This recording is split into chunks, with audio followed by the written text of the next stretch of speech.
Hello and welcome to Two Therapists and a Microphone. I am Dr. Harrison Davis. And I'm Dr. Aisha Dickerson.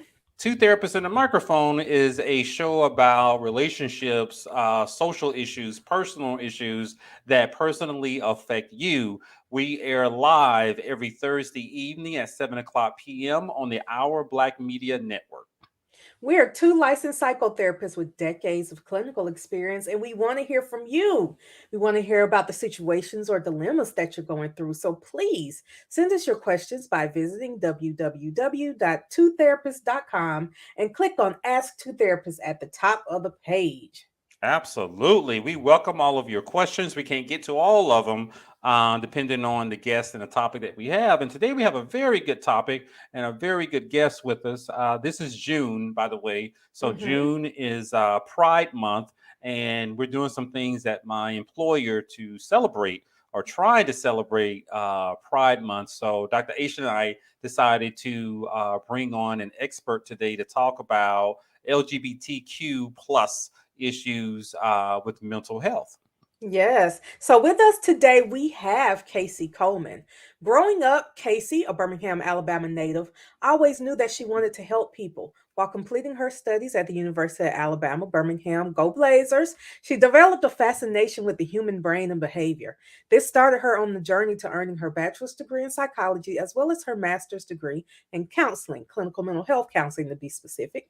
During her studies, she observed the need for mental health providers within many marginalized groups that she belonged to. And this sparked a passion for wanting to create more inclusive therapeutic spaces for BIPOC, LGBTQ, and those with poly, non monogamous, and kink BDSM communities. Following her graduation, Casey worked at Alabama's only LGBTQ plus medical clinic, the Magic City Wellness Center. And now she is relocated to Atlanta, where she's joined Someone Cares of Atlanta. There, she continues to provide mental health services to those in the LGBTQ plus community, educate the community on inclusive care, and train clinicians on best practices when working with sexual and gender minorities. Welcome to our show, Casey. Absolutely. So you're muted. Thank you. Thank Glad that you. you're here. So I want to start off by asking a question that I asked you earlier as you enlighten me. Can you tell us about Pride Month and what is it for and the origins of Pride Month? Yeah, And so Pride is every June. Okay. we're losing you. You're freezing up Feel like the just a connection. little bit. Uh-oh. We can hear you. Hmm. Okay, We'll go, perfect. All right, so month is June and oh, it cut out again. So let me share just a little bit about what Casey was telling me earlier. I was under the impression that Pride Month was a lot like Black History Month, Hispanic Heritage Month, AAPI Month, where you just celebrate the group and all of your accomplishments, and put all your focus and energy in uplifting that particular group. But what Casey informed me, oh, I think you're back, Casey. Are you back? Okay, let's try this again. I can hear you well. Working this time. Okay. Well, Pride Month happens every June. It is an observation of when the Stonewall riots happened back in '69. And basically, what the Stonewall riots were when queer people, at the time, they owned gay bars, and police weren't okay with that. So they would raid the bars and try to shut them down. Well, this particular bar, Stonewall bar, there actually was a huge fight that broke out between queer identified people and the police.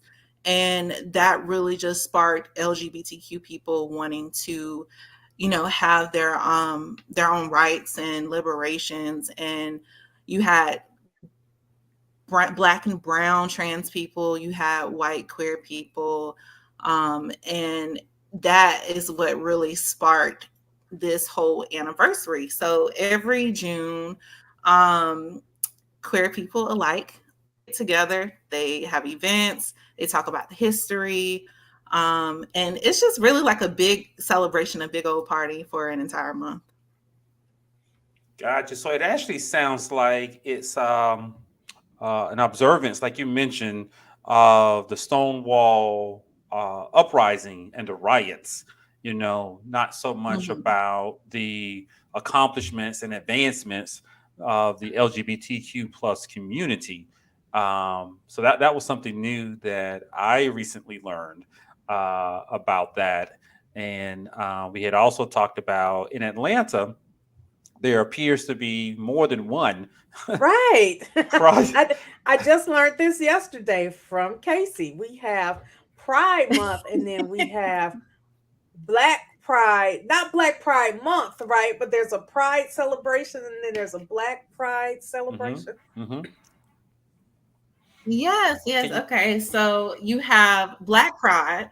So Black Pride is usually around Labor Day or after Labor Day. And then you have considered All Pride. So everybody Pride in October. And there is a reason for that. I mean, as we're all aware, Black people oftentimes have to create their own spaces to feel safe or to feel more seen or included. So essentially, what happened was Black people said, okay, we would like our own pride. We would a space catered to our queerness because our queer experiences are different than our white counterparts.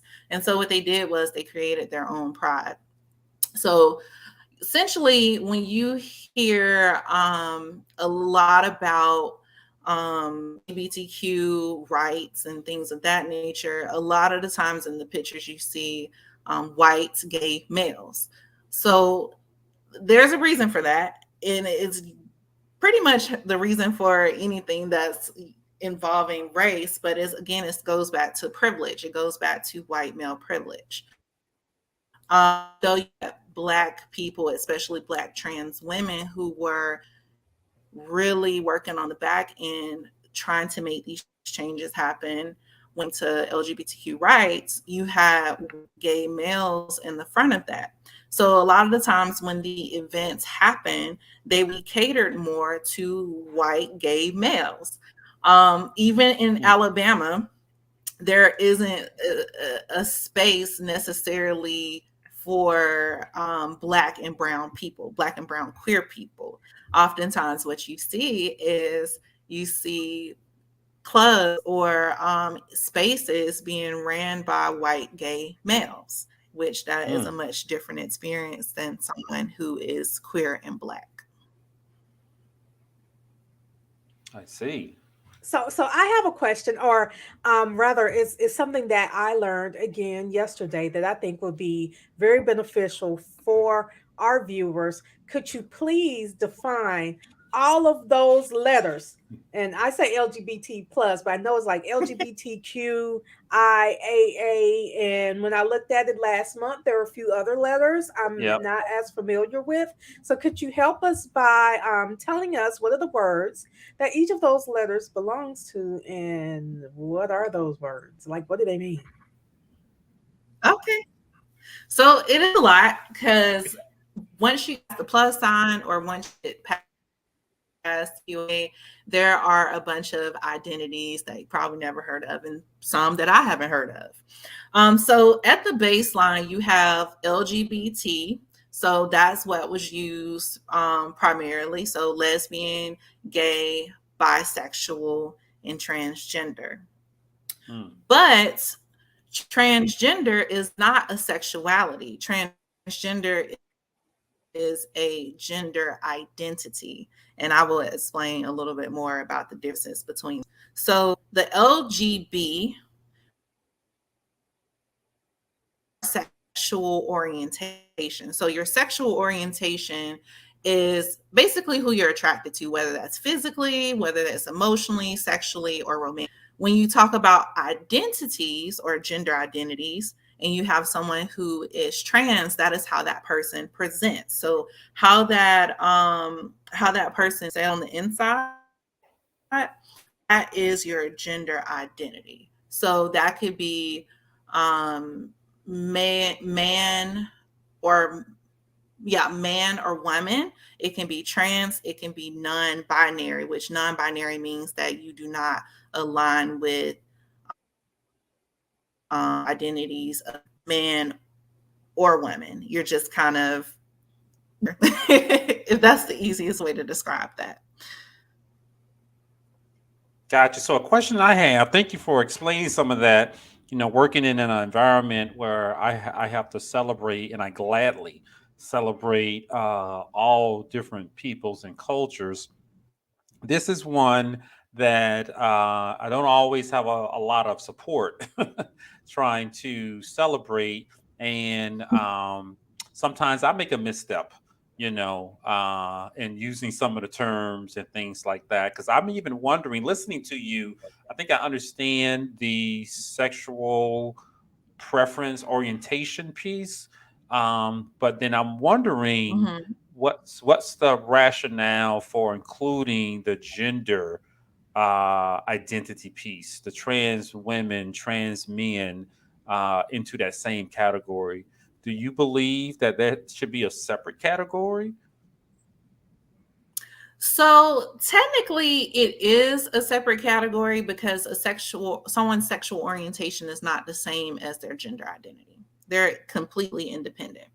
When you hear me speak and I use the term queer, I use an Yeah. umbrella term. So queer used to be this derogatory term. People thought it was a dirty word.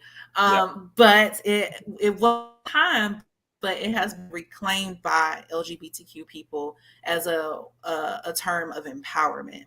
And it also keeps in mind that, okay, there are other identities and sexuality beyond just these four letters. So the two are Mm. very independent for the simple fact, just because a person may identify, right? Their gender identity might be transgender, so they may be a trans woman, Mhm. doesn't necessarily mean that their sexual orientation is going to be lesbian or gay. It could very well be heterosexual because that person themselves identify as a woman. Gotcha. But ultimately, it really just depends on your clients. But that's kind of tricky sometimes when you talk about gender identity and sexual orientation. But the easiest way to remember is that sexual orientation is who you're attracted to, and gender identity is how you see yourself. Thank you. Okay, so I have another question Mhm. surrounding that because a word that we don't hear anymore is transsexual.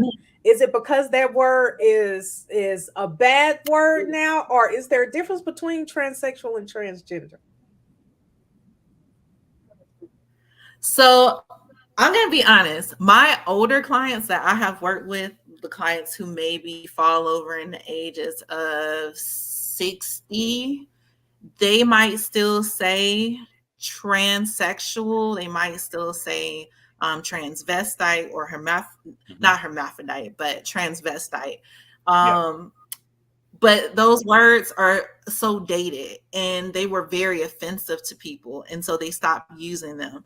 So to answer your question, if it's the same, it's technically the same, but it's derogatory to use transsexual. So the appropriate term would be transgender. Okay, There are also because see what medical I was terms too. Okay. I was wondering if because we got pansexual and omnisexual and asexual and all these sexuals. I was wondering if maybe it just got maybe if I misunderstood it before and it was transitioning from liking one group of people to liking another group of people. But you're telling me nope, that's not what it is. It's just a word No, we don't use it's anymore. yeah, we don't. It's dated. It's offensive. A lot of medical providers used to use transsexual and transvestite when they would work with who were considered other or different. And it just doesn't have a good history. It just doesn't have a Yeah. good history of usage. So we throw it out. Well, I'm glad you explained that because I was giving a workshop, and to some students, and I used the term transsexual, and there were a couple of Mm. students who I bet that glee showed up on your comments. I bet that showed they up in your evaluation. gleefully corrected me, and I meant no harm by it at all, but trying to keep up with the terms can be a little bit challenging when you reach a certain Mhm. age, and it makes me think about the whole civil rights era and some of the terms that we use as Black Americans, African Americans. It has evolved over the years, and I used to hear some white people sort of complain a little bit, about they didn't know which term was appropriate, if they were still using colored, back in the 1970s, in certain areas, certain rural Mhm. areas, and then people correcting them, and I would happily correct them. But now here I am, the table has I turned. was like the 70s. I had an older white woman in one of my counseling courses say colored, and Yep. and that was 2005. Well, So I knew black folks and white folks who used the Oh, wow. term colored, and it was not it didn't represent anything derogatory. That wasn't the intent, but that's how it was received because mhm. we took Mhm. ownership, of certain terms, and we wanted to use the terms that we wanted to, just like the queer group, as you mentioned, as the umbrella term, is doing the same thing. So thank you for explaining that. And I also wanted to share that, at my current employer, I did a climate survey, and I created it, and had to discuss with people about asking about gender and sexuality, and it got a little bit heated, a little bit animated, as I didn't know there were like 6 or 7 different categories. I wasn't opposed to it, but one of the ones that the committee insisted that we use was non-binary. You mentioned that before. Mhm. Can you help us to understand what is non-binary? I think I get it between male and female, man and woman, but then it was non-binary. What is that? So non-binary is another one of those awesome umbrella terms, or gender non-conforming. It basically means that a person doesn't necessarily identify as man or woman. They're just kind of neither. So pretty much that's how I like to describe it.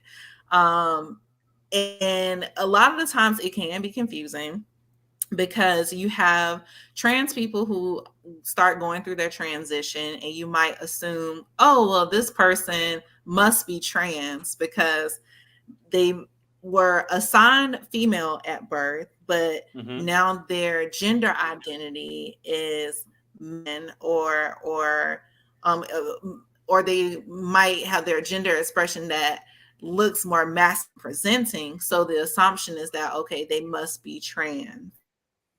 But for their non-conforming people or non-binary people, there is no gender. So this whole concept that gender is on a binary, it really doesn't exist. It's on the spectrum.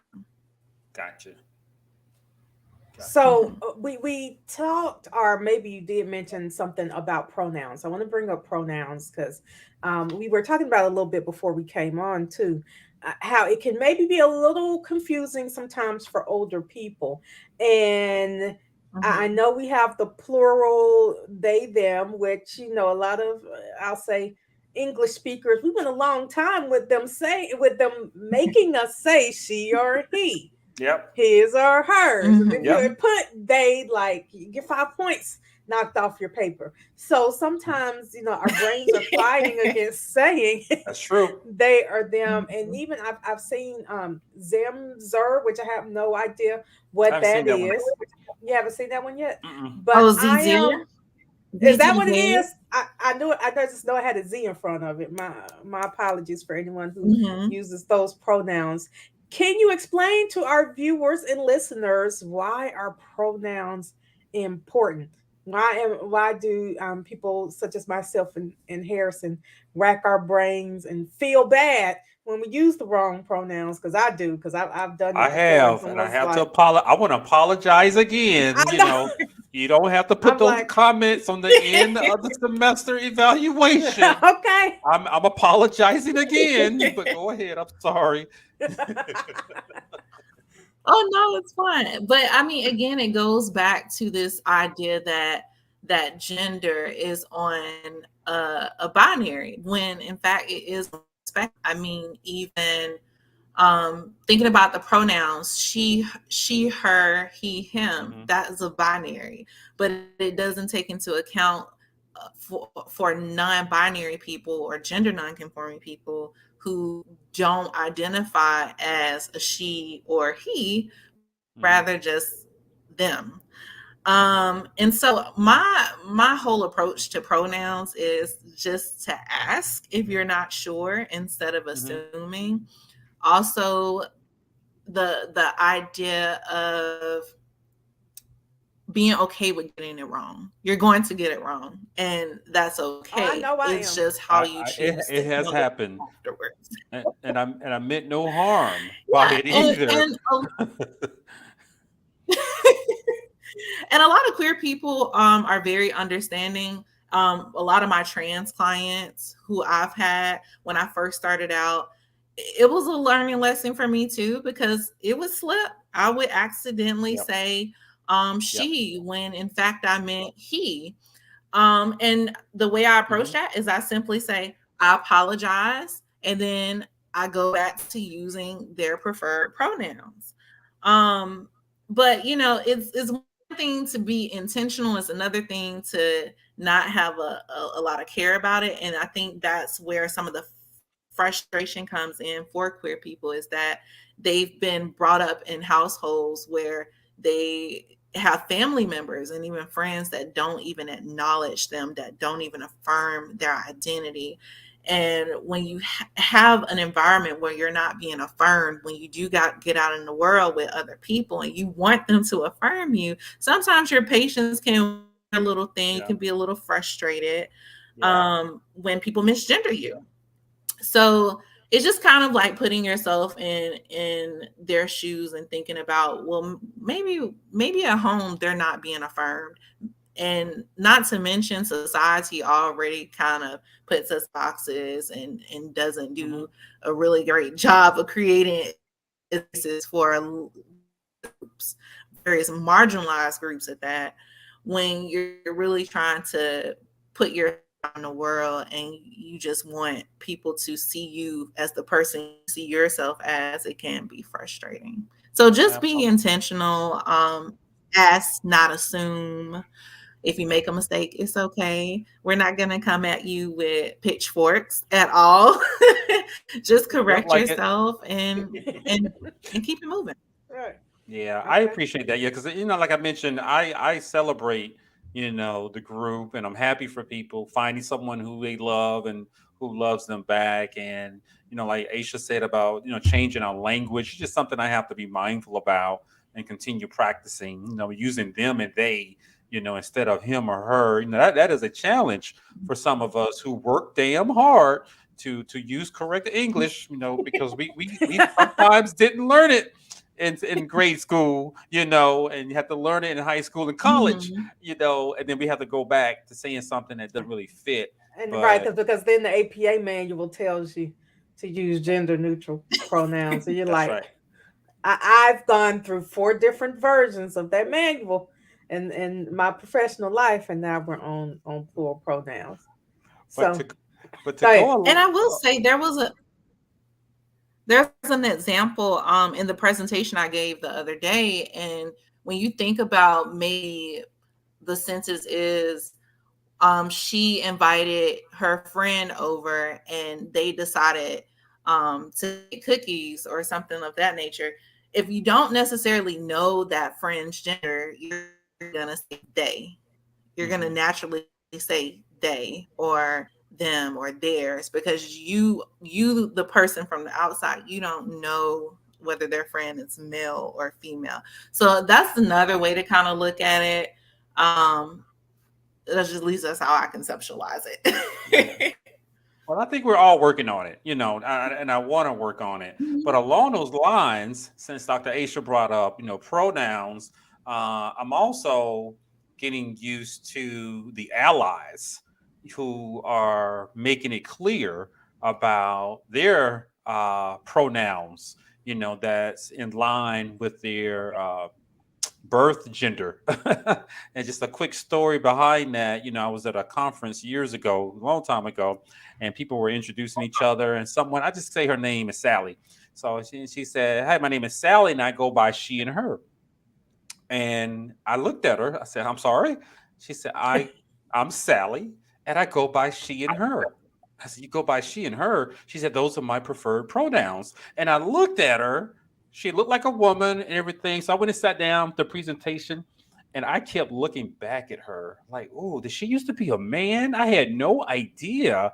Does she think I remember her as a man? I don't remember who she was. You were I overthinking it. I was messed up. I was just like, why did she tell me that? Did I know her when she used to be a man? Wow. I didn't know she used to be a man at all. I think I freaked her out a little bit, because I kept looking back at her, trying to, put this together in my head. Why did she tell me that I she was she or understand her? why she would feel the need to notate her pronouns. Yeah, I when it mean, was because obvious.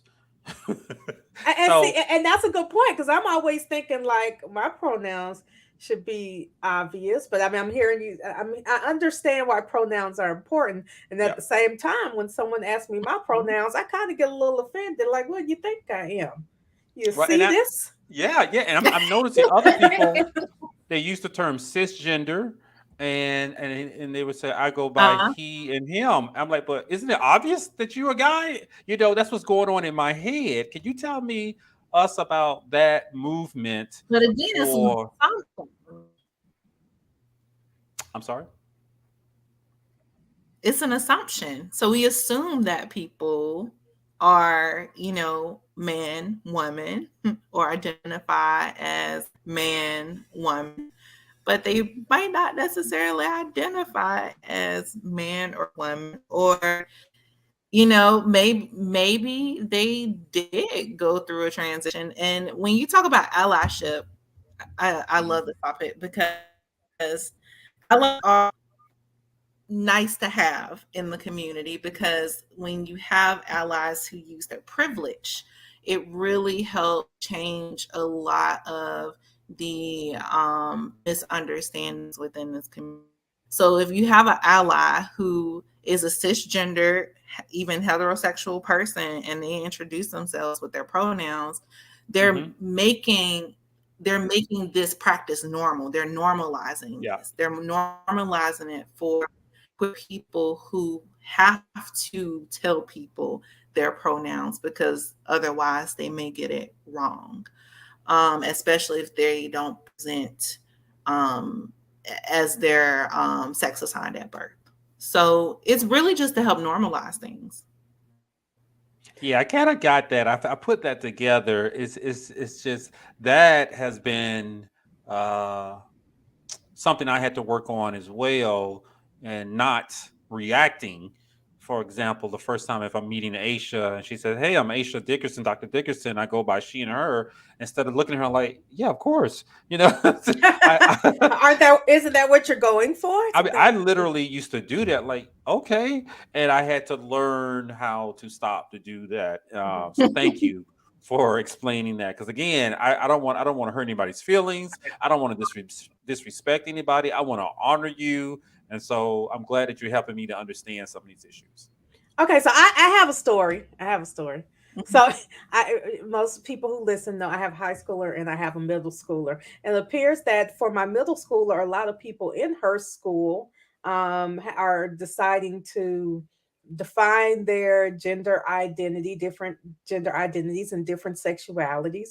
I don't know, In the explore sixth that grade, maybe. Right, exactly. And she's in the sixth grade. yeah. And so friend of hers in particular, who I've always known as, a sweet, cute little girl with the biggest JoJo Siwa bows and sparkles and all of that, decided that she was a trans male. sorry, that they were a trans male. And so I'm getting confused now because here's what happened.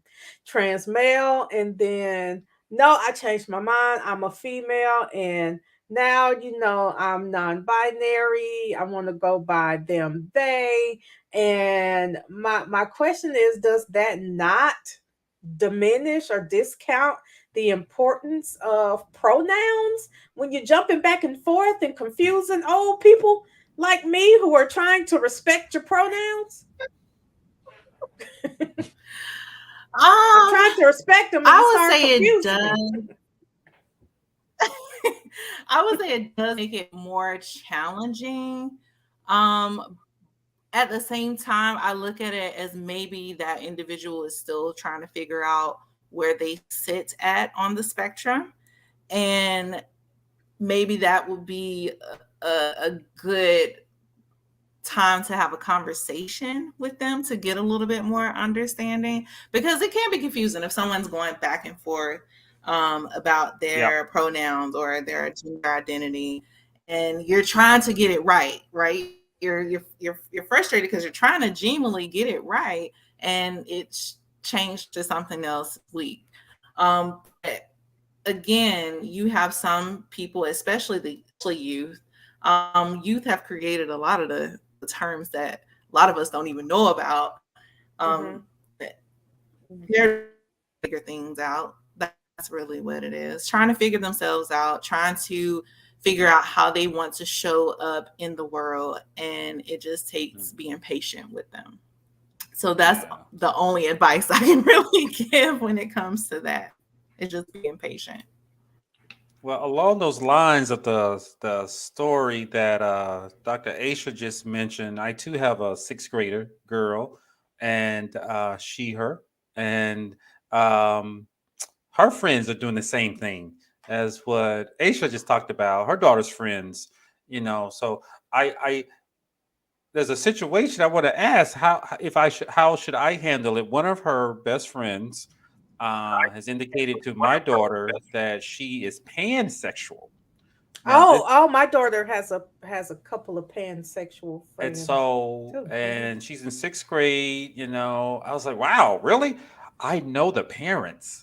And so I don't know. Is it appropriate to say something? It's. Well, so can I be honest and tell you what I think of let me tell you what I think of what I've said to my own child when it comes to that. Not that she's expressed, any interest one way or another, but like, you're in sixth grade. Like, are you saying you're attracted to women? Are you attracted to? Are you having sexual feelings towards? I mean, can you be no sexual right now? You don't keep sex out your mind at sixth grade. Do you need to be you don't? I want children to know you don't have to define yourself as anything now. And I worry because I know that in middle school it feels like you want to belong somewhere bad. And that's what the one child I was talking about. Is it really that you're trying to figure out where you fall on the spectrum, or do you want to belong? Because we talked about this another time, children who want to give themselves different psychiatric diagnoses because they want to belong somewhere. So what were you asking, Harrison? Is it appropriate to say something? Well, I'm with you. I'm just surprised at such an early age that 12-year-olds are defining their sexuality. I'm just really surprised by that. And I didn't know I would have to talk to my daughter about that so early. And she noticed the way I was looking at her. She said, "Oh, Dad, don't worry, I like boys." So she had to reassure me and her mom about things, because she was asking a whole bunch of questions. But the question is, I know the little girl's parents. They live. Oh my God, they live around the corner. We've done things together before. Should I say something or just stay out of it? That's what I decided to do. I personally don't think it's anyone's place to tell a child's parent something like that. Good and enough. This is why.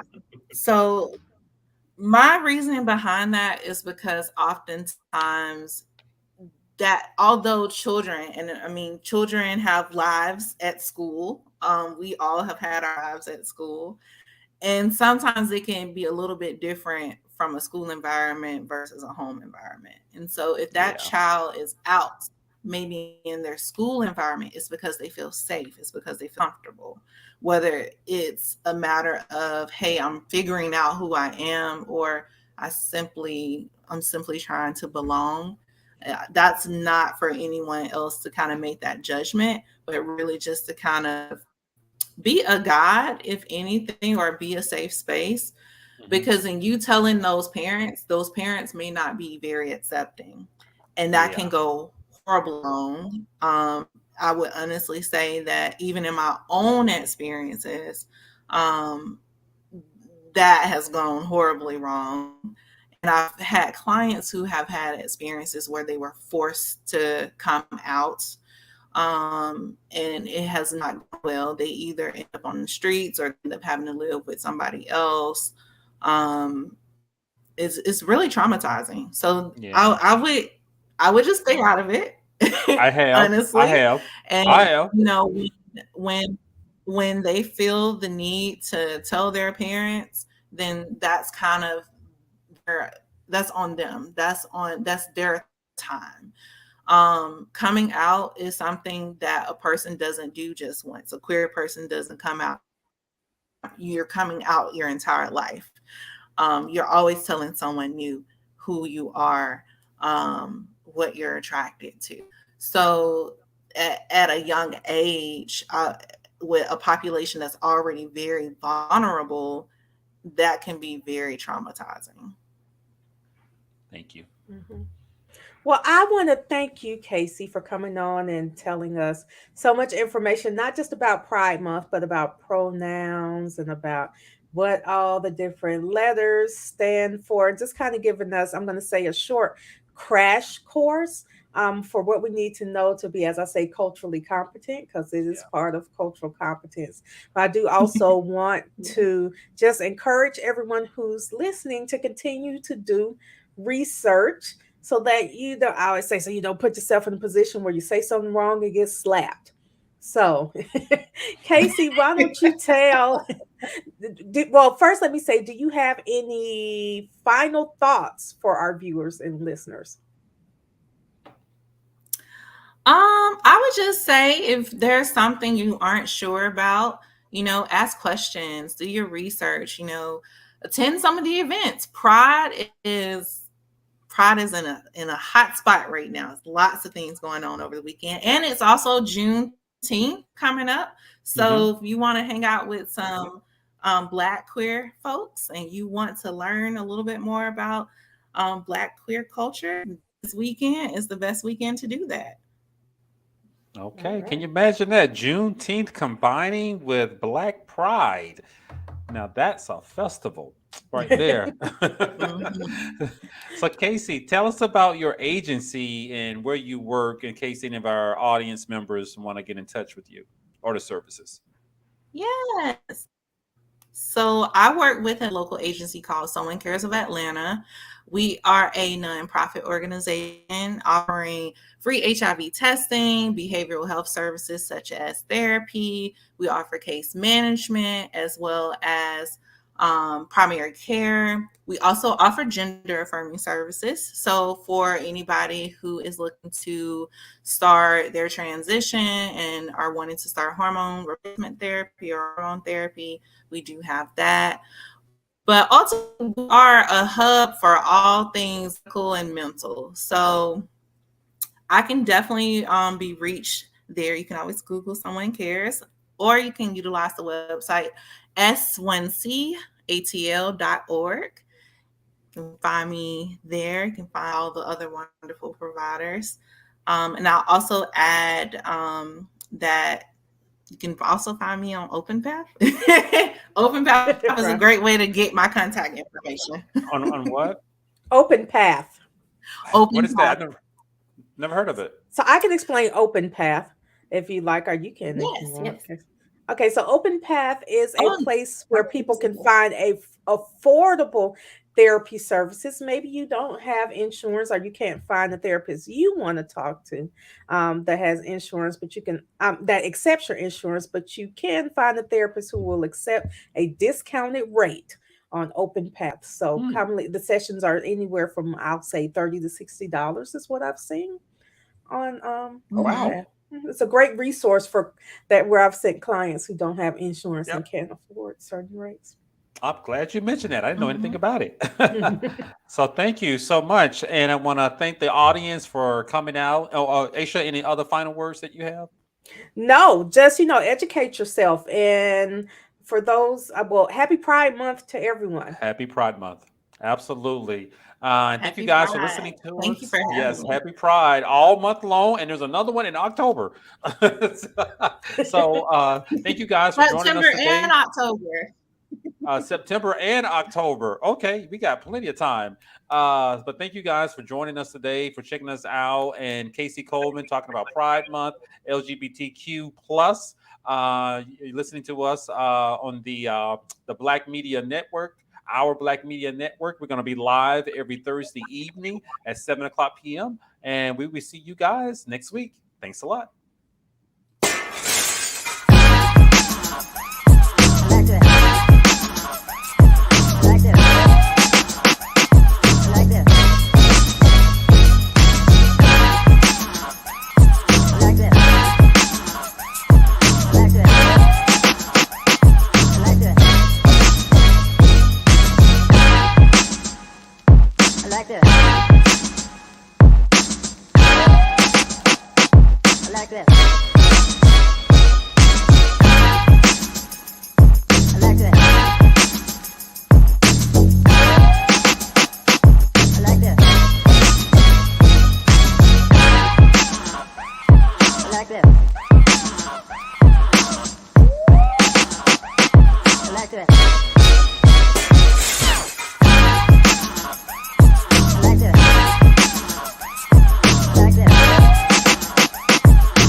like that.